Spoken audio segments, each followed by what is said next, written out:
أعوذ بالله من الشيطان الرجيم. بسم الله الرحمن الرحيم. والنازعات غرقا والناشطات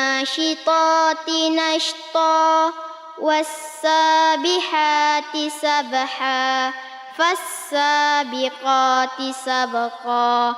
فالمدبرات أمرا يوم ترجف الراجفة تتبعها الرادفة قلوب يومئذ واجفة أبصارها خاشعة يقولون أئنا لمردودون في الحافرة أئذا كنا عظاما نخرة قالوا تلك إذا كرة خاسرة فإنما هي زجرة واحدة فإذا هم بالساهرة هل أتاك حديث موسى إذ ناداه ربه بالواد المقدس طوى اذهب إلى فرعون إنه طغى فقل هل لك إلى أن تزكى وأهديك إلى ربك فتخشى فأراه الآية الكبرى فكذب وعصى ثم أدبر يسعى فحشر فنادى فقال أنا ربكم الأعلى فأخذه الله نكال الآخرة والأولى إن في ذلك لعبرة لمن يخشى أأنتم أشد خلقا